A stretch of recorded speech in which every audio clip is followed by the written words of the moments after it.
What is up, everybody? This is Jay, and I have just seen the Super Mario Brothers movie. Well, technically, I saw it last night, but either way, as promised, I'm going to make a review of this movie. And this is probably going to be I think it is the only movie review on this channel. Reviewing movies is not really my thing. But being the hype around this movie and how large of an impact Mario and gaming had on me and my childhood.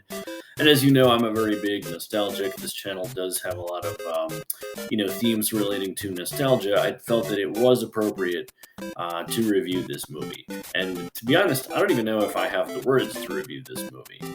I wish there was somebody who could actually help me put it more eloquently.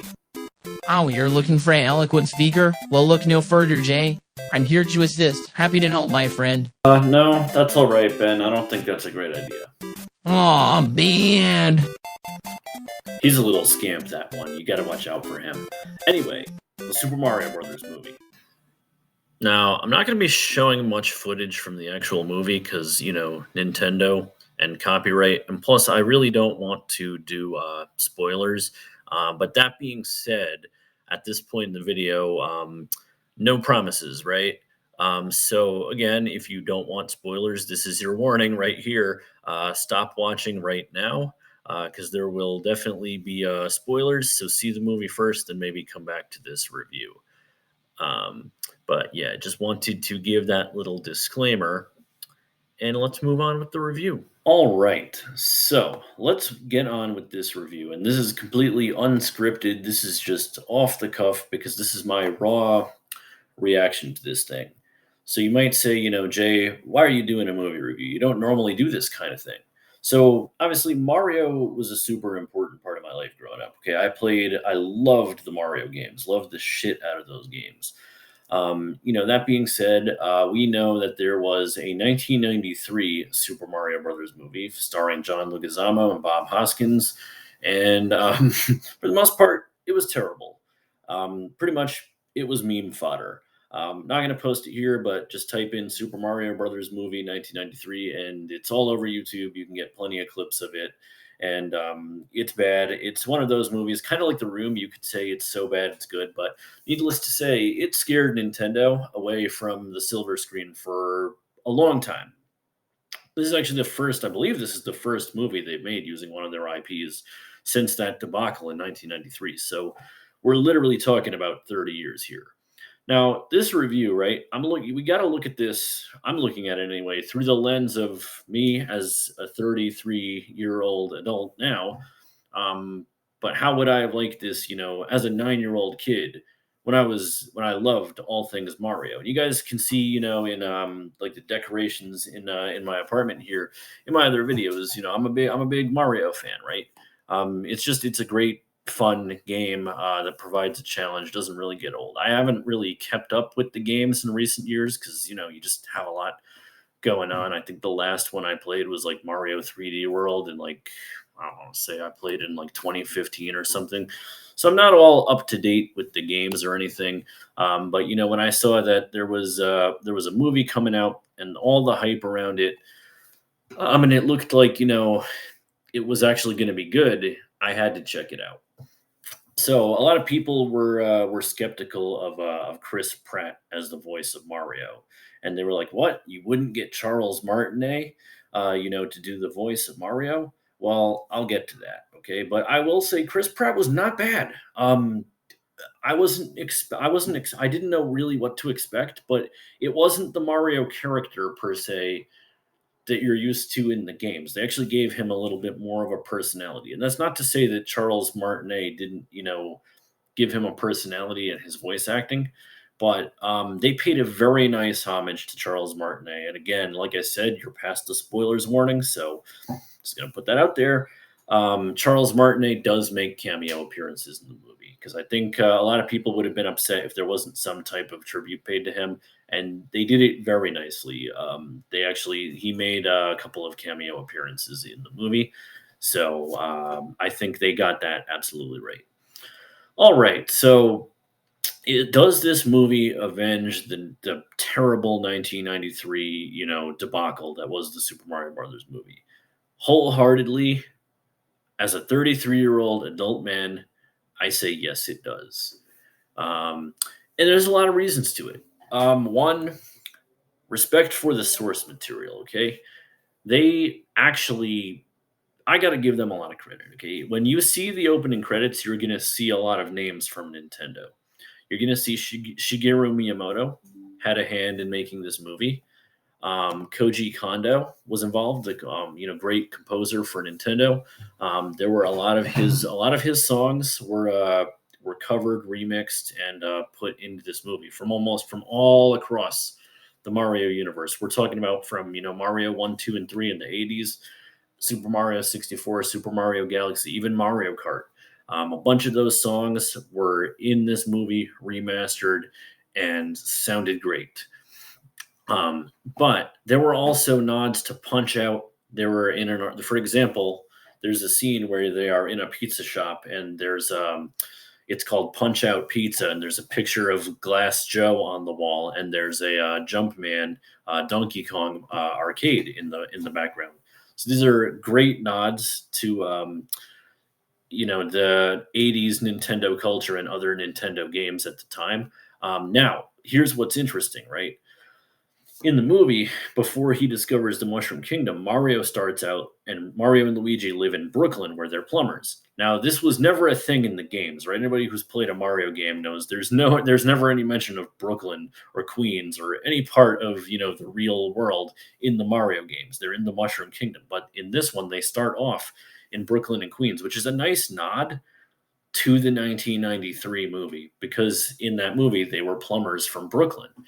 Now, I think that the way they were able to actually work that in was amazing. They actually nodded to that terrible movie, but acknowledged its existence and paid it respect and made it work too. I thought that was really cool. I thought that was really cool. So, yeah, they definitely did a great job with that. The movie was littered with Easter eggs that because they know that you're gonna have kids, who are just getting into Mario, now as children, but there's also gonna be adults, right, taking their kids to the movie. People my age. I have friends who are gonna be taking their kids to see this movie, and they can't wait to see it.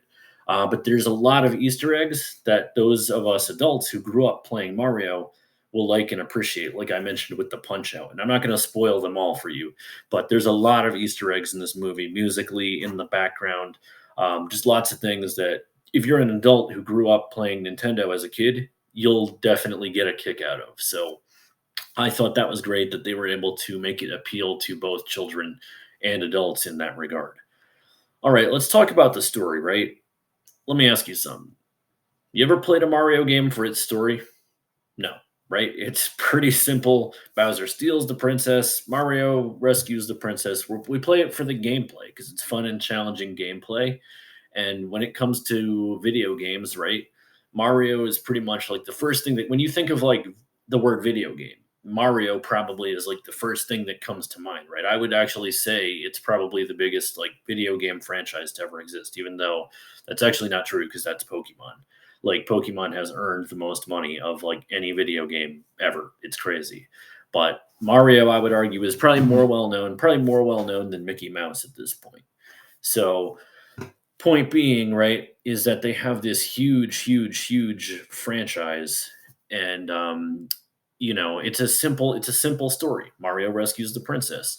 Now, I'm going to get into this review is my opinion, right? But I want to leave the critics out of it and what they think, but I do want to address this, right? Apparently, and I tried to not read any reviews until actually seeing the damn thing. Apparently, the critics really hate this movie. And a big theme of it is that again, people are always going to try to politicize things, and I just want to first and foremost say I hate that, right? This is a movie that we're all just here to see, whether you're a child or an adult. We're all just here to hear, have fun, be entertained. Not everything needs to be politicized, but apparently the critics are saying that there's parts where Princess Peach is helpless and needs Mario to save her, but there's also parts where Princess Peach in the movie fights the bad guys herself, And both sides of the aisle, I know, are going to have their things to say. You're going to have the hardcore liberals who are like, she needs a man to save her, like, da, da, da, da, da. It's, and then you're going to have the other side that thinks it's too much like making Princess Peach a quote unquote Mary Sue. And you can actually see at points like Nintendo wasn't sure of like what to do. Like sometimes they went like one direction and the other. But again, I'm not here to like politicize it. That's just what the movie was. I personally was fine with it. But yeah, people on both sides of the aisle are apparently like trying to make it part of the culture war. I say, why can't we just chill out and watch a damn movie for once? You know what I mean? Like again, we're talking about the story in a movie about plumbers who fight a turtle. I think we all need to take a chill pill. I wasn't really watching it for the story. It's more just the nods to the video games. And if you were going to make a movie about a video game about a plumber who goes around fighting an evil turtle, how would you go about it? And I honestly think they did great. I honestly think it does avenge that crappy movie from 1993. Um, the graphics were great. It was Nintendo working with Illumination. That's the same studio that made Despicable Me and Minions, and I think a couple of they're like the modern day DreamWorks or Pixar. Great 3D animation studio. Although I haven't seen a lot of their movies because a lot of them came out after I was already, I guess past the phase of wanting to see those movies. So, the graphics looked great. If I was a kid, I would have absolutely gone nuts at that. Um, and what I will say is that the voice acting, they nailed it spot on. Okay, like Jack Black as Bowser, Seth Rogen as Donkey Kong. You got Anya Joy Taylor. She was the girl from The Queen's Gambit. I've seen a few episodes. That's a pretty good show as the princess. They all you couldn't have picked a more perfect cast for these roles. Okay, I especially enjoyed Jack Black. I love Jack Black. I think he's hilarious, and I could tell he had a lot of fun being Bowser in this movie. Same with Seth Rogen. You can tell he loved being Donkey Kong. And that's exactly how if like when you imagine like Donkey Kong, right? Like you could probably hear it now in your head, Seth Rogen. But yeah, I think they absolutely nailed that. And basically, I want to wrap this up and say that what's the difference between this and the last go around? This time they did their homework. This time they basically worked with Nintendo to respect the source material to make something that everybody could enjoy. Whether you're a classic fan of Mario and you're there to just hear like the remixes of all the songs. There was a ton of '80s music in the movie too, by the way, because I guess that's paying a nod to the fact that Mario came out in the '80s when was on the NES when it was mega popular in the '80s. Tons of '80s music was in the movie too. There were also obscure characters from Mario games, like you've got King Babam from Super Mario 64 made an appearance, King Boo from Luigi's Mansion. Just references to almost everything in the Mario universe. They really did their homework. They picked a great cast. They actually got involved with the people at Nintendo, and they made a great product. And that is my opinion on it. So let me know what you think in the comments. Do you agree? Do you disagree? And will Nintendo continue to do this type of thing if this is a success? We'll find out. Anyway, have a great day, everybody. I probably won't do this type of thing again. And next week, we'll come back to making stupid presidents videos. Bye, everyone.